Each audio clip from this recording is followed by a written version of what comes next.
बिस्मिल्लाहिर्रहमानिर्रहीम। आज का जो हमारा टॉपिक है वो है फास्फोलिपिड्स। आपने लिपिड्स के बारे में पिछली वीडियो में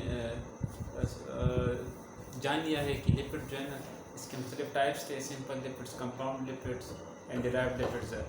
तो phospholipid is a type of compound lipid. It has fatty acid, alcohol, phosphoric acid with some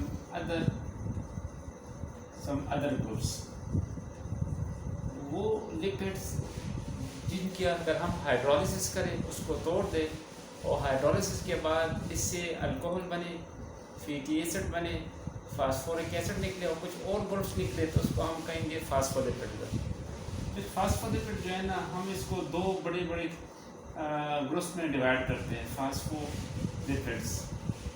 एक को हम कहते हैं ग्लाइसिरोफास्फोलिपिड्स और दूसरा आपके पास है स्पिंगोफास्फोलिपिड।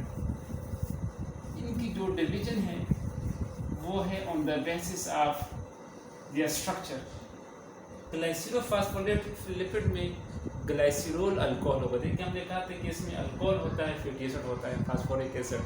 तो जिस फास्फोलिपिड में ग्लाइसिरोल अल्कोहल के तौर पर आए, इसको ग्लाइसिरोफास्फोलिपिड कहते हैं। अगर इसमें अल्कोहल स्पिंगोसिन अल्कोहल हो, स्पिंगोसिन एक अल्कोहल है, अगर वो आ जाए तो इसको हम कहेंगे स्पिंगोफास्फोलिपिड। फिर ग्लाइसिरोफास्फोलिपिड के आगे हम टाइप पढ़ेंगे। तो फर्स्ट वी स्टडी ग्लाइसिरोफास्फोलिपिड। जो फास्फोलिपिड में उसकी टाइप्स है, तो उसमें एक है phosphatic acid.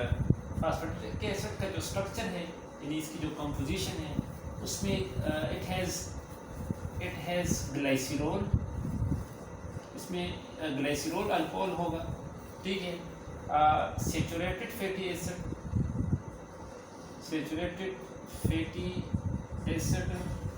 attached to carbon first and unsaturated fatty acid. देखिए सैचुरेटेड वो फैटी एसिड होता है जो सारे बॉन्ड उसमें सिंगल होते हैं। अनसैचुरेटेड फैटी वो होता है इसमें कम से कम एक बॉन्ड जो है ना डबल होता है। और and phosphoric acid and carbon 3। देखिए ये इसका स्ट्रक्चर है, CH2OC11OR। अगर हम इसको पहले इस तरह ड्रा करें, CH2OH, this is the structure of alcohol. ये कौन सा अल्कोहल है? ग्लाइसिरोल है। इसके साथ अभी हम फैटी एसिड लगाते थे, तो फर्स्ट कार्बन पर जो है ना हमने एक फैटी एसिड लगा दिया। सेकंड कार्बन पर जो है आपके पास सेकंड कार्बन, इस यहाँ पर भी हम एक फैटी एसिड लगा देते हैं। और थर्ड कार्बन पर जो है ना, ये आपके पास थर्ड कार्बन है, यहाँ पर हम फास्फेट ग्रुप लगा देंगे। तो this is the structure of phosphatic acid. इसको हम फास्फेटिक एसिड कहते हैं। देखिए कार्बन फर्स्ट पर एक फैटी एसिड जो सैचुरेटेड होगा, कार्बन सेकंड पर दूसरा फैटी एसिड जो अनसैचुरेटेड होगा, और कार्बन थर्ड पर इसके साथ फास्फेट ग्रुप यानी फास्फोरिक एसिड अटैच होगा। दिस स्ट्रक्चर इसका फास्फेटिक एसिड। फास्फेटिक एसिड में दो फैटी एसिड होंगे, एक फैटी एसिड कार्बन फर्स्ट के साथ अटैच होगा, दूसरा फैटी एसिड कार्बन सेकंड के साथ अटैच होगा, थर्ड जो है ना फास्फेट ग्रुप अटैच होगा। इसको कितने इसाइल ग्रुप है? दो, डाई एसाइल ग्लाइसिरोल फास्फेट। देखिए इसका नाम क्या है फास्फेटिक एसिड का? Diacyl. ये पूरा ग्लाइसिरोल, इसके साथ ये क्या है? फास्फेट है। इसका फंक्शन जो है ना ऐसा चीज किसी यहाँ पर इस्तेमाल नहीं होगा। It is an intermediate compound in the synthesis of triacyl glycerol को बनाने के लिए एंड अदर फास्फोलिपिड। जो अभी हम आगे और फास्फोलिपिड पढ़ेंगे तो उसमें फिर ये स्टार्टिंग मटेरियल के तौर पर इस्तेमाल होगी। इसी से जो है ना फिर उसके साथ दूसरे ग्रुप अटैच होंगे, तो इससे और फास्फोलिपिड हम बनाएंगे। तो ये जो है ना इसका अब तक तो कोई फंक्शन नहीं, लेकिन इससे और फास्फोलिपिड हम बनाएंगे इसी स्ट्रक्चर से।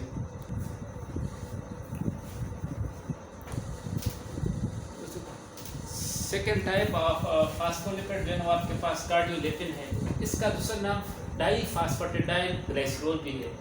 ये जो है ना इसका structure it is found by two phosphatidic acid, यानी दो फास्फेटिडिक एसिड मिल जाते हैं।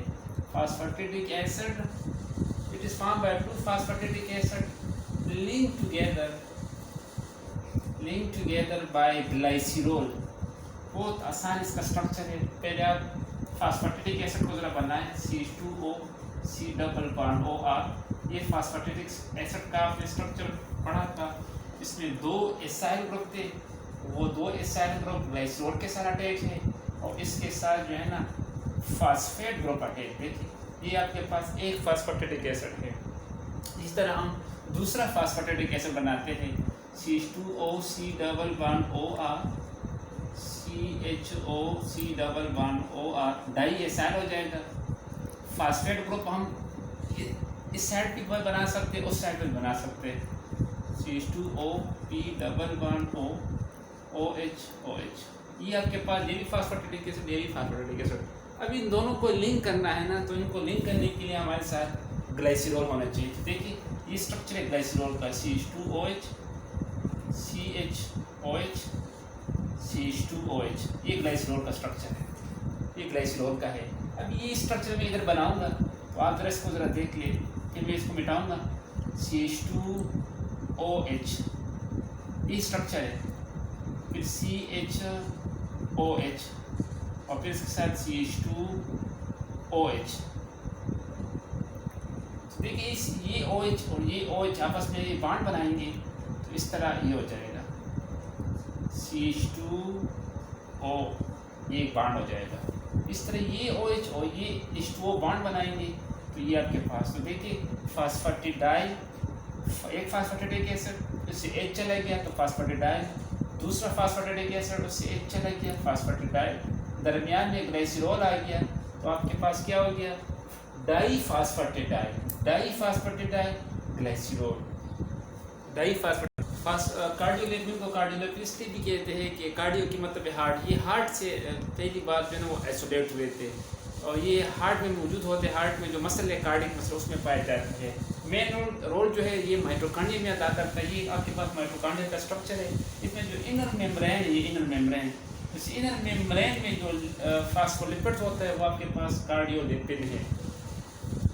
जो इम्पोर्टेंट फास्फोलिपिड है वो आपके पास है लेसिटिन। लेसिटिन का दूसरा नाम जो है फास्फेटिडाइल कोलिन है। बहुत ईजी इसका स्ट्रक्चर है, आप इसके नाम से देखिए फास्फेटिडाइल। तो पहले आपने फास्फेटिडाइल बनाना है, तो फास्फेटिडाइल बनाने के लिए इसमें ग्लाइसरोल होगा, सही है। दूसरा आपके पास फैटी एसिड होगा। फैटी एसिड कौन से fatty acid? Saturated fatty acid. Saturated fatty acid at carbon first. तीसरा आपके पास unsaturated fatty acid at carbon second. चौथा आपके पास इसमें जो है ना फास्फेट ग्रुप होगा, phosphoric acid at carbon third. और 5वें नंबर पर इसमें choline attach to phosphoric acid. देखिए ये बातें मैंने आपको जो बताई तो इसका भी हम स्ट्रक्चर से ये सारी बातें एक्सप्लेन करेंगे। पहले आपने ग्लाइसरोल बनाना है। This is the structure of glycerol. आप जान चुके हैं, आपको याद भी हो जाएगा कि ये ग्लाइसरोल है। इसके साथ अभी हम फैटी एसिड लगाएंगे तो पहले कार्बन पर जो है ना सैचुरेटेड फैटी एसिड, ये सेकंड कार्बन पर जो है ना हम अनसैचुरेटेड फैटी एसिड लगाएंगे। तो दो ये एक एसाइल ग्रुप हो गया, ये भी एक एसाइल ग्रुप। तो अब हमारे पास दो एसाइल आ गए। तीसरे कार्बन पर जो है ना हम फास्फेट ग्रुप अटैच कर देंगे। तो ये जो स्ट्रक्चर है इसको हम फास्फेटिडिक एसिड कहेंगे। अभी ये जो स्ट्रक्चर मैं आपको बनाने वाला हूँ CH2OH CH2N 3 मिथाइल ग्रुप अगर हम इसके साथ अटैच करते और नाइट्रोजन पर चूँकि इसने 4 बॉन्ड बनाए हैं तो इस पर पॉजिटिव चार्ज आ जाए, इसको कोलिन कहते हैं। This is the structure of choline. ये एक बेस है कि इसमें OH भी है और नाइट्रोजन भी है। तो अगर ये बेस इसके साथ अगर हम अटैच कर दें तो ये इस तरह हो जाएगा, CH2 N पॉजिटिव, CH3 देखिए इसका नाम देख लें। यहाँ तक जो है ना ये है फास्फाटेडाइल यहाँ तक, और ये जो स्ट्रक्चर है ये कोलिन है, तो ये बन जाएगा फास्फाटेडाइल कोलिन। लेसिथिन जो है ना ये बहुत ही इंपॉर्टेंट है, क्योंकि सेल मेम्ब्रेन में जो फास्फोलिपिड होता है उसमें ज़्यादा फास्फोलिपिड की मिकदार जो है लेसिथिन की होगी।